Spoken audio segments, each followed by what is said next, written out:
Hi friends, అందరికీ నమస్కారం.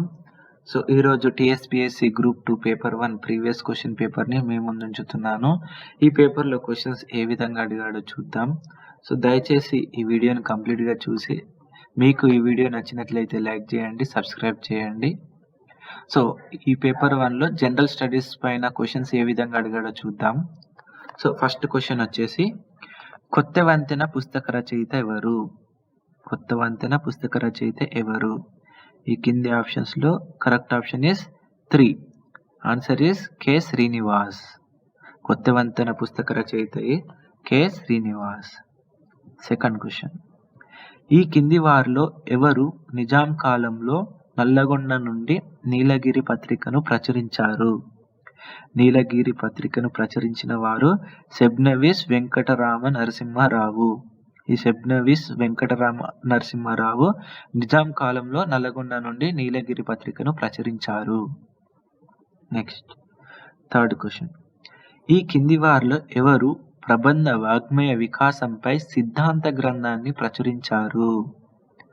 ప్రబంధ వాగ్మయ వికాసంపై సిద్ధాంత గ్రంథాన్ని ప్రచురించిన వారు Kaloji Narayana Rao. Option 1 is correct answer, Kaloji Narayana Rao. Next fourth question వచ్చేసి, సురవరం ప్రతాపరెడ్డి తన చారిత్రాత్మక గోల్కొండ కవుల సంచికను ఏ సంవత్సరంలో ప్రచురించారు? The correct answer is option 4, 1934. ఈ 1934 సంవత్సరంలో సురవరం ప్రతాపరెడ్డి తన చారిత్రాత్మక గోల్కొండ కవుల సంచికను ప్రచురించారు. ఓకే. Next question number 5. భారతదేశంలో ప్రప్రథమంగా ఎలక్ట్రానిక్ న్యాయస్థానాన్ని అంటే ఈ కోర్టుని ఏ హైకోర్టులో ప్రారంభించారు? సో ద కరెక్ట్ ఆన్సర్ వచ్చేసి Tamil Nadu. Option 2 is correct answer, Tamil Nadu. ఈ భారతదేశంలోనే ప్రప్రథమంగా ఈ కోర్టుని ఈ తమిళనాడు హైకోర్టులో ప్రారంభించారు. Next 6th question.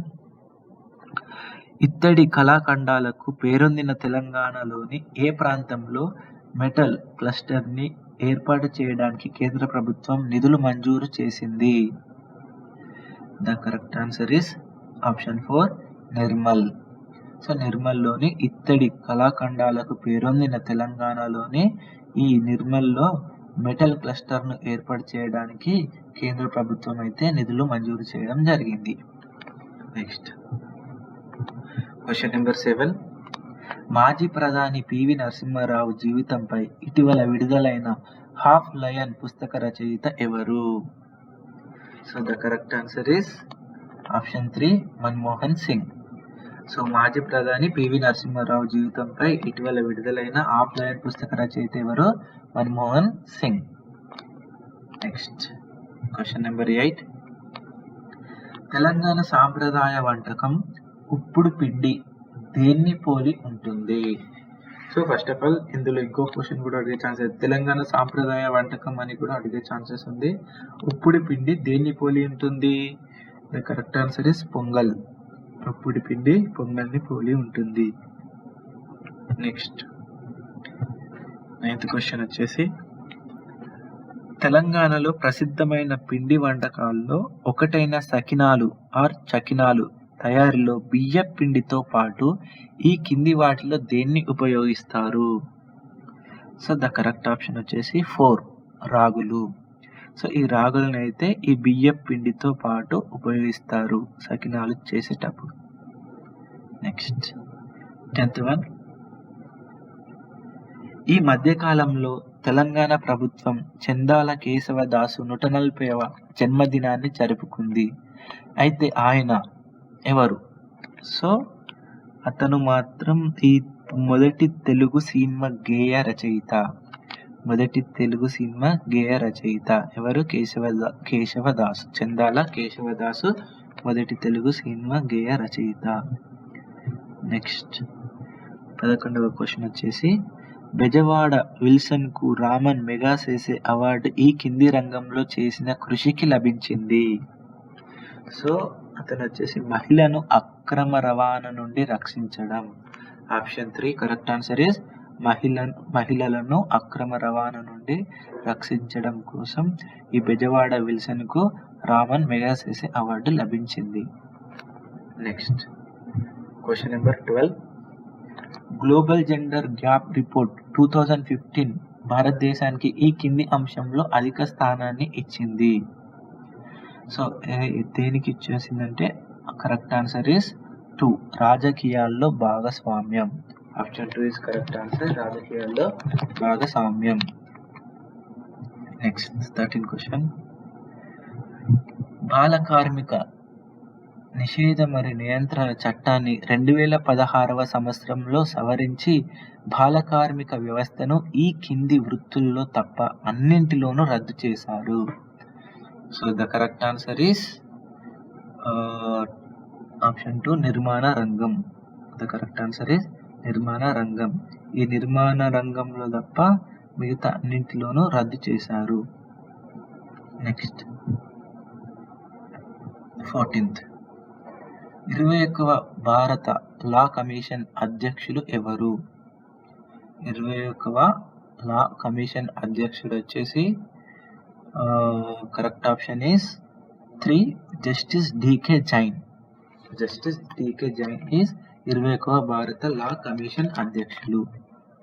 Next 15th question వచ్చేసి వికలాంగుల చట్టం 1995. వికలాంగుల చట్టం 1995 సంవత్సరం కూడా గుర్తుంచుకోండి. ఈ వారికి కింది రంగంలో 3% రిజర్వేషన్ను కల్పించింది. ఏ కింది రంగంలో వారికి 3% రిజర్వేషన్ కల్పించింది అంటే so option 1 is correct answer, కేంద్ర ప్రభుత్వంలోని అన్ని ఉద్యోగాలు మరియు సర్వీసులు. సో కేంద్ర ప్రభుత్వంలోని అన్ని ఉద్యోగాలు మరియు సర్వీసులకు 3% రిజర్వేషన్ కల్పించింది. Next question number 16. తెలంగాణకు సంబంధించి మొట్టమొదటిగా వాలీబాల్ క్రీడల్లో ప్రతిష్టాత్మక అర్జున అవార్డును పొందిన మహిళా క్రీడాకారిణి.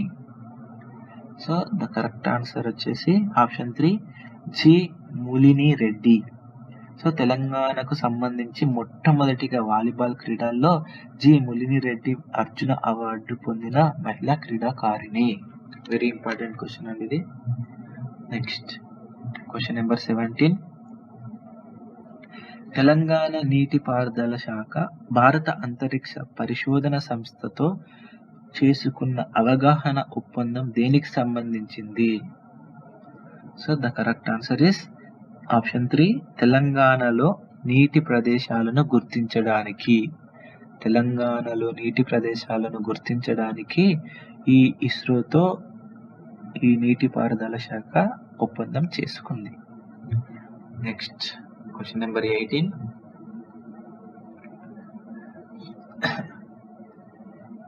హరితహారం యొక్క 2వ దశను తెలంగాణ ముఖ్యమంత్రి గారు ఏ గ్రామం నుండి ప్రారంభించారు?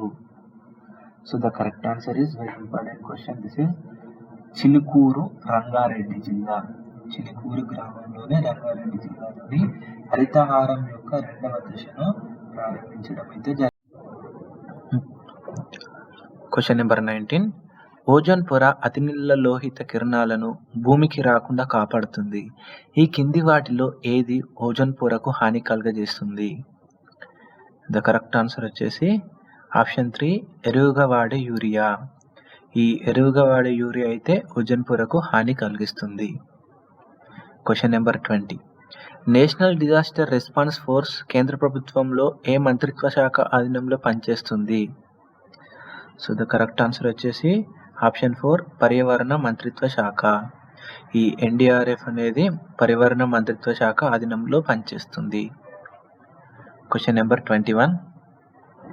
అభివృద్ధి కార్యక్రమాలు విపత్తు ముప్పునకు దోహదం చేస్తాయనే వాదనని ఎదుర్కొనేందుకు ఒక పద్ధతి. సో ద కరెక్ట్ ఆన్సర్ వచ్చేసి ఆప్షన్ 3, వ్యవసాయ పారిశ్రామిక రంగాల్లో సాంప్రదాయ పద్ధతులను ఉపయోగించడం. Question number 22. భూకంపాల వలె హఠాత్తుగా కాకుండా కరువు నెమ్మదిగా వచ్చే ప్రమాదం, దీన్ని ఎదుర్కొనేందుకు ఒక చర్య. కరెక్ట్ ఆన్సర్ ఆప్షన్ 3, వ్యవసాయం మీద ఆధారపడిన వారికి జీతభత్యాల సంపాదన సామర్థ్యం పెంపు. Question number 23. డిసెంబర్ 1984లో సుమారు 5 లక్షల మందికి హాని కలిగించిన భోపాల్ విపత్తుకు కారణం? Option 2. Correct answer is option 2, వరదలు. Question number 24. కింద పేర్కొన్న దేశాల్లో ఏ దేశానికి ఆర్ దేశాలకు అణు ఇంధన సరఫరా కూటమిలో సభ్యత్వం ఉన్నది? సో ద కరెక్ట్ ఆన్సర్ వచ్చేసి ఆప్షన్ 3, ఏ మాత్రమే. అంటే చైనాకు మాత్రమే సభ్యత్వం ఉంది. Next question number 25. సింధు నది జలాల ఒప్పందం ప్రకారం భారతదేశానికి ఈ కింది నదులపై పూర్తి హక్కులు ఇచ్చినారు? సో ఏ నదులకు ఇచ్చారు పూర్తి హక్కులు అంటే? సో కరెక్ట్ ఆన్సర్ వచ్చేసి ఆప్షన్ 4, ఏ, బి మరియు ఎఫ్ మాత్రమే. అంటే చీనాబ్, రవి అండ్ ఝీలం ఈ 3 నదులపై పూర్తి హక్కులు ఇచ్చినారు. Question number 26. ఎన్పిటి సిటిబిటీలకు సంబంధించి ఈ కింది అంశాలను గమనించుము. సో ఇక్కడ ఆప్షన్ ఏ, భారతదేశం ఎన్పిటి సిటిబిటీలపై సంతకం చేయలేదు, ఆమోదించాను లేదు. సో సెకండ్ అంశం, భారతదేశం ఎన్పిటిపై సంతకం చేసింది కానీ సిటిబిటిపై చేయలేదు మరియు రెండింటిని ఆమోదించలేదు. ఇందులో ఏ అంశం correct? A or B or A and B? So ఇక్కడ కింద ఇచ్చిన ఆప్షన్స్లో 26th option 1 is correct answer. A మాత్రమే. భారతదేశం ఎన్పిటి సిటిబిటీలపై సంతకం చేయలేదు మరియు ఆమోదించను లేదు. Question number 27. భారత్ మరియు మయన్మార్ల సంయుక్త కాలధన్ మల్టీ మోడల్ ట్రాన్సిట్ ప్రాజెక్టులో ఈ కింది వానిలో ఏ రవాణా సౌకర్యాలు ఉన్నాయి? ఇక్కడ 4 అంశాలు అయితే ఇవ్వబడ్డాయి అండ్ ఇందులో ఏది కరెక్ట్ చూద్దాం. సో కరెక్ట్ ఆప్షన్ వచ్చేసి ఆప్షన్ 3, బిసిడి మాత్రమే. అంటే రైల్వే, నౌకాయానం, అంతర్గత నీటి రవాణా. Next question number 28. బ్రిక్స్ దేశాల సమూహానికి 2016వ సంవత్సరానికి అధ్యక్ష వహించే దేశం? సో ద కరెక్ట్ ఆన్సర్ వచ్చేసి 28 ఆప్షన్ 2 చైనా. ఈ 2016 సంవత్సరంలో ఈ బ్రిక్స్ దేశాల సమూహానికి చైనా దేశం అధ్యక్షత వహించింది. Next question number 29. 2016లో బ్రెజిల్లోని రియో డి జనైరోలో జరిగిన ఒలింపిక్ క్రీడల థీమ్ ఏమిటి? ద కరెక్ట్ ఆన్సర్ వచ్చేసి ఐక్యత మరియు విజ్ఞానం. ఫస్ట్ ఆప్షన్ ఇస్ కరెక్ట్, ఐక్యత మరియు విజ్ఞానం. ఈ 2016లో బ్రెజిల్లోని జరిగిన ఒలింపిక్ క్రీడల థీమ్ ఐక్యత మరియు విజ్ఞానం. సో ఇది 2016లో ఒలింపిక్ క్రీడలు ఎక్కడ జరిగినాయి అనే ఛాన్సెస్ కూడా ఉంది, బ్రెజిల్లోని రియో డి జనైరోలో. Next question number 30. 2016లో జరిగిన స్వతంత్ర దినోత్సవంలో నరేంద్ర మోడీ ఈ కింది వారిలో ఎవరి జ్ఞాపకార్థం మ్యూజియం నిర్మించి అంకితమిస్తానని వాగ్దానం చేశాడు? సో కరెక్ట్ ఆన్సర్ వచ్చేసి ఆప్షన్ 1, మొఘలులు. Next question number 31. ప్రవార అనునది ఈ కింది నది యొక్క ఉపనది. సో ప్రవార అనేది ఏ నది యొక్క ఉపనది? సో కరెక్ట్ ఆన్సర్ వచ్చేసి ఆప్షన్ 3, కావేరి. కావేరికి ఉపనది ప్రవార. Next question number 32. కేంద్ర మంత్రి మేనకా గాంధీ చేతుల మీదుగా ఇటీవల POCSO ఈ బాక్స్ అనే ఆన్లైన్ ఫిర్యాదు వ్యవస్థ ప్రారంభించినది. దీని ప్రకారం కింది నేరాలను చేసిన వారిపై సులువుగా మరియు ప్రత్యక్షంగా ఫిర్యాదు చేయవచ్చు. సో ద కరెక్ట్ ఆప్షన్ వచ్చేసి ఆప్షన్ 1, పెంపుడు జంతువులను బాధించడం. Next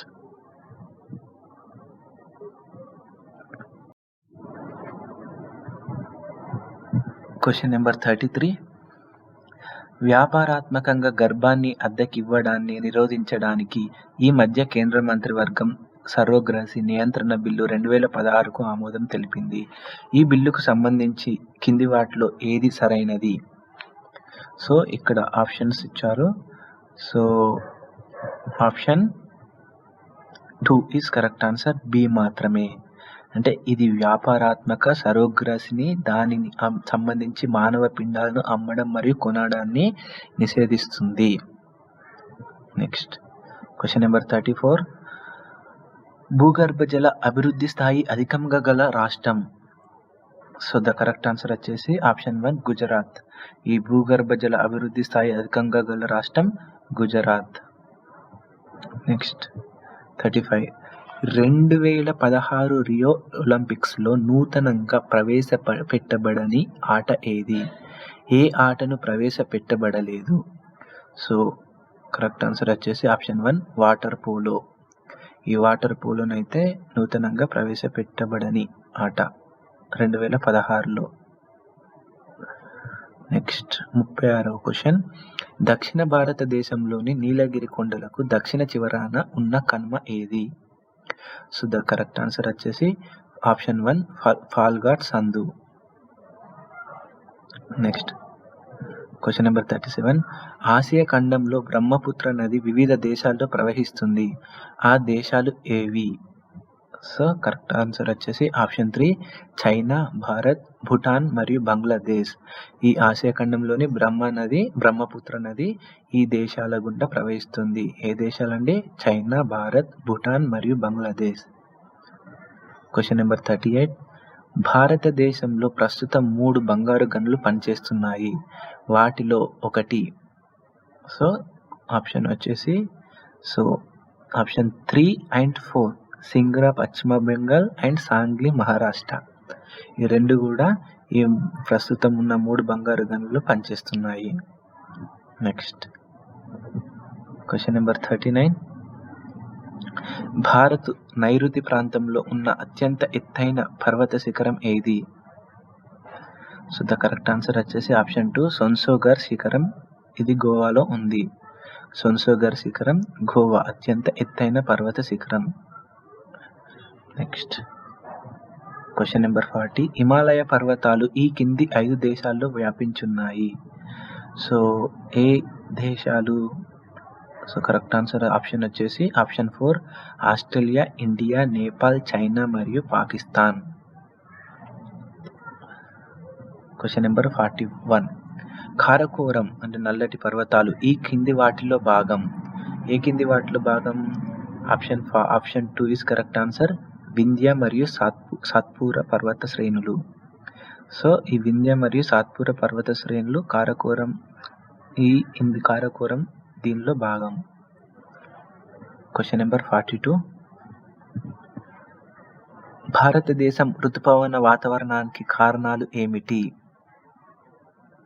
so the correct option వచ్చేసి సెకండ్,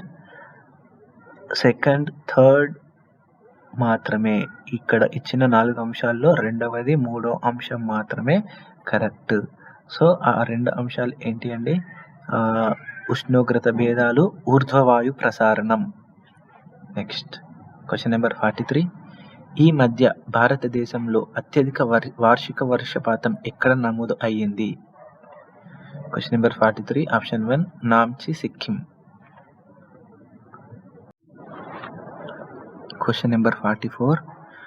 ఉత్తరాఖండ్లోని జిమ్ కార్బెట్ జాతీయ ఉద్యానవనం దేనితో సంబంధం కలిగి ఉంది? So option 3 is correct answer వన్యప్రాణులు. ఈ ఉత్తరాఖండ్లోని జిమ్ కార్బెట్ జాతీయ ఉద్యానవనం వన్యప్రాణులతో సంబంధం కలిగి ఉంది. నెక్స్ట్ 45. సర్గాసో సముద్రం గల మహాసముద్రం. So option 3 is correct answer ఉత్తర పసిఫిక్. ఈ సర్గాసో సముద్రం గల మహాసముద్రం ఉత్తర పసిఫిక్.